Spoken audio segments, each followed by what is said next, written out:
Love bugs, sweet little boos. How y'all doing? Welcome back. We're doing a whole word, all right? 21 to 41, okay? It's the countdown to my 41st birthday where I am digging deep into some of the stories of my life. So here we go. And hopefully the lessons that I learned from it that may be able to help somebody else. Sugar. Ha! Did I ever tell y'all, I know I've never told this on social media, about that time that them people took me to jail? Honey, yes. Okay, real life, for real, for real. Jail. Okay, let me start out by saying this. I was not in Memphis. I was not living in Memphis at the time. I was living in the Atlanta area. Okay, so this was not an MPD thing. And I find, this is just my personal experience. I think, other people may argue with this, but I find that MPD, they don't do certain things. I've never experienced them just running your tags just for nothing. You know what I'm saying? Just riding behind you, just harassing you. I have not experienced that with MPD. I can't say nothing for all the other surrounding areas, but MPD, I haven't had that experience, but it's a little different in certain parts of Georgia. It's just a little different, just my experience. So honey, that's just to give you the background of how this started. It started over a stop sign.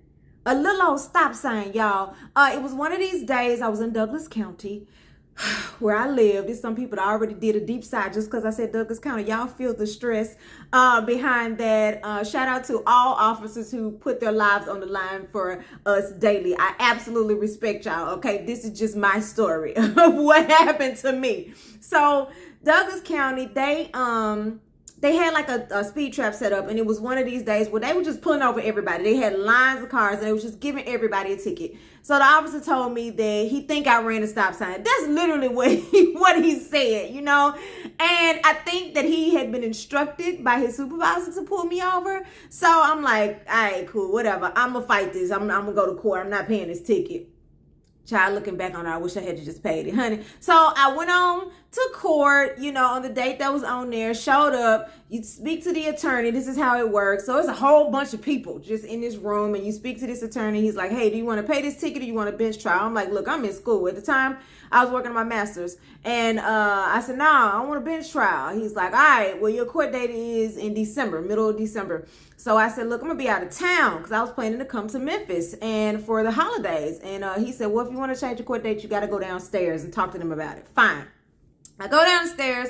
There's no human that you can see. You got to pick up the phone and talk to somebody that's on the other side of a wall. So I did. I told this lady my whole story. I told her about my grandmama being sick and I was coming home for the holidays. As soon as the school semester ended, I needed to get out of here and I wasn't going to be back to the middle of January. She's like, fine. We reset your court date. She said, hold on. She went and did the click clack.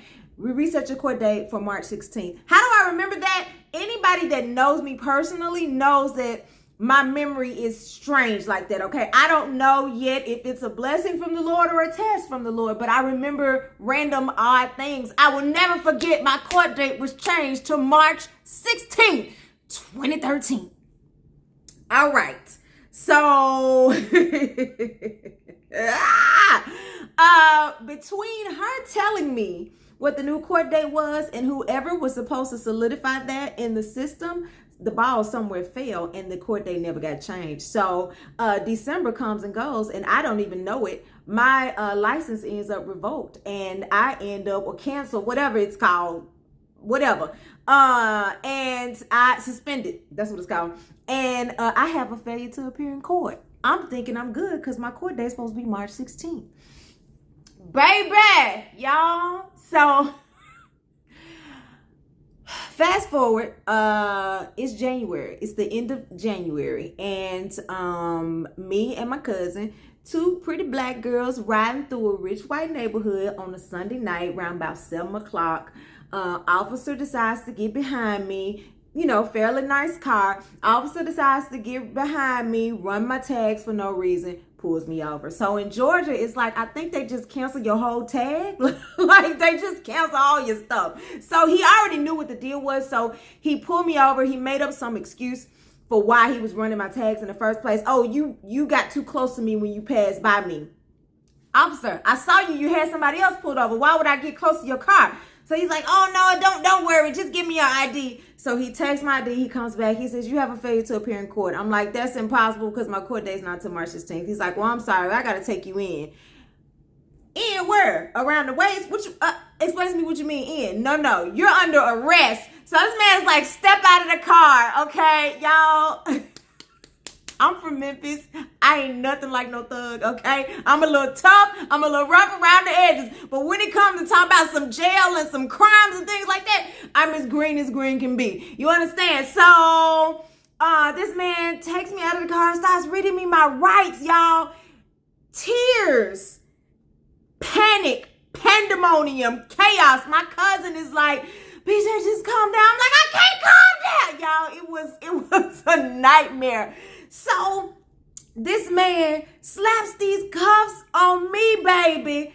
And when I tell y'all that feeling right there, these ain't no cute little cuffs like y'all get from Spencer Gifts and stuff like that, what you be playing with in your bedroom with your boo. No. These feel like shackles from slavery, okay? They feel like death, okay? they feel like, I think a piece of your soul leaves when they put these things on you. I'm talking about they real, they heavy, okay? For those of you that ain't never been in cuffs, y'all, I still got some unresolved trauma from that. I ain't even gonna lie.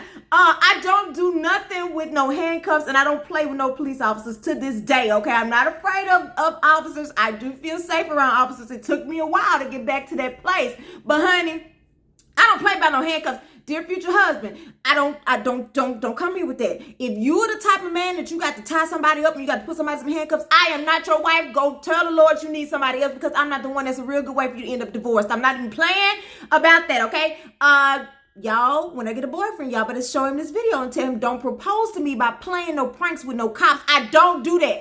Sir, I will take your little ring and pitch it far out of my face, okay? I don't do that because, y'all, that moment of total loss of your freedom, that moment of you just have no control. All of your control is gone at that point. And shout out to people who can go to jail over and over again. I don't know how y'all settle that resolve, like in your mind, like how y'all got to be some strong-minded folks if you have been to jail multiple times, because I don't know how you didn't lose your mind, because I almost lost mine. I ain't even gonna lie. All right, so baby, here I am. I'm in these handcuffs, and I'm telling you, this man put me in the back of the car while he doing whatever his little click-clacking on his computer, and all of the what ifs and what if land started coming to my mind. I really believe, y'all, that if that's not when my anxiety attacks started right after this jail experience, that's when they definitely got worse, when they started just being unprovoked, okay? Because I wasn't having anxiety attacks frequently like that, I don't think, before that experience. But child, when I tell you, I understand when I see videos of somebody, they got handcuffs on them and they done put them on the concrete and they flopping around like a fish, honey. They just going cuckoo. I totally understand that, okay? I understand when I see a video of somebody sitting in the back of a police car and they just banging their head. I get it. I understand folks who run from the cops. I'm not saying that it's right, but I'm saying after that experience, I could see myself running. I could just see myself just taking off. Like, I'm just going to take my chances to never go through that again. So I'm sitting in the back of this car, and it starts to dwell on me like, what if this man take me somewhere else instead of the police station? I know that it's laws and rules. I'm just telling you what was going through my mind at the time, But I'm like, what? How would my family even know? What if I never show up at the police station? What if he take me somewhere to Timber? I'm in the backwoods of Georgia. You know what I'm saying? Because I was arrested in East Point, all right? I'm like, I don't even know, like what's happening right now. You know what I'm saying? Like, I got to go all through some wooded area to get to wherever this precinct was, honey. And then you sitting with your hands like this here. So you can't sit back. So if the cop makes a sharp turn, your hand is going up. It just, the whole experience. So all of these thoughts just start rushing my mind like, what if? And obviously something is wrong. I know that I'm innocent. So I'm like, do they have me confused with somebody else? And is that person a serial killer? Is that person a murderer? Is that, what if all of it is messed up in the system and this is going to be a long drawn out, I'm sitting in jail for years, innocent. Honey, all this started coming to my head, and I'm talking about, y'all, I'm crying loud in the back of this car, okay? The officer never told me to shut up or stop. I'm losing it, totally just ballistic, okay? So then I'm like, all right, BJ, you got to find a way to calm down, girl. You're gonna have to calm yourself down some kind of way, some kind of how. So, honey, I did what little cultured children do, honey, and I started praying. And I'm not talking about praying to myself. I'm calling on Jesus loud, like, Lord, I need you to come now, Jesus, okay? And if you apostolic, you understand what I'm saying. If you Pentecostal, you understand what I'm saying. If you Baptist, you understand what I'm saying. I started having a conglomeration of fits. I went from Kojic to apostolic to Pentecostal to Baptist, all of them combined in one. I needed the Lord to understand that I was serious. And God, if you don't come right here, right now, and sit next to me in this car, I think I'm going to lose my mind. I'm going to leave it on the back seat of this police car. Baby, I'm praying like I'm in a terrorist service in the back of this car. After that, I started singing. And y'all, I'm not by any means a soloist. If you hit a note on the piano, I can find my note and I can hold my note in the choir. Okay, I ain't no soloist. But I was singing like I was one. All right. And I'm talking about, I love me some Ty Tribbett. I love me some, you know what I'm saying, some Kirk Franklin, some bounce. No. I started singing Negro spirituals. I'm talking about, it wasn't a Ty Tribbett moment. It was a go down Moses moment. It was a wade in the water moment. You understand? It was baby, it was one of them, because I didn't need to have no mixed signals. Send it to heaven. Like, Lord, this ain't just no random worship moment. This ain't even no, like, I'm just here to praise you in spite of moment. Not right now. Right now, this is a distress signal, Jesus. And I need you to hear that clearly. Baby, I reached way down and pulled up some Deborah Indiana Mason Patterson. Do you hear me? If y'all don't know who that is, Google her. Honey, I started singing Yes, Lord. Every song in that Yes, Lord hymnal that I could think of, whether I knew the words or not, I sang it while I was in tears in the back of that car. I was that afraid. I sang all the way to that police station. Here's what happened. By the time I got to the police station, that man got me out of the back of that car, and he was walking me into the precinct. He whispered in my ear and he said, "I'm so sorry. I hate that this happened. I'm so sorry." So you know what? He really was apologizing because he knew he was wrong for telling me in the first place. All right. He knew that he was wrong for telling me in the first place. And so just to hear him say that he was sorry and apologize to me, it felt a little better. But I still was going into an uncertain future. Y'all didn't know what was about to happen to me, baby. And so here I go into the East Point precinct. And I sat down, and while I'm sitting there, I hear him talking to the other officers, and they talking like officers talk. And he said, "Y'all stop all that cussing." This white man that just heard me sing all these Negro spirituals and hymnals and stuff, that he told me, he said, "Y'all calm down with all that cussing. Y'all ain't got to talk like that." They were like, "When you get so religious," he said, "God is listening to y'all." I did not try to force my religion on this man. I didn't tell him the God gonna get you. I ain't do none of that. I was just doing that to try to calm myself down. And that's what he told him. God is listening to y'all. Stop talking like that. They said, "When you get so religious, you don't even go to church." He said, "You don't know. I might start going back to church." I'm hearing all this conversation while I'm sitting in the police station.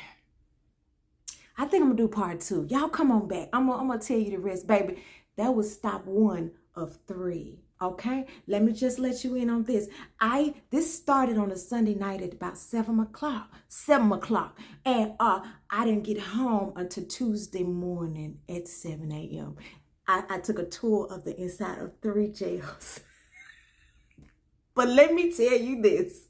Sugar, when God is with you and God is in you, it makes no difference what is going on around you. Did you hear what I said? When God is with you and God is in you, it makes no difference what is going on around you. And that's a whole word right there. Y'all come on back for the next part so I can tell y'all what else happened. Because that was just really the beginning of my little jail tour. All right, I'll see y'all soon.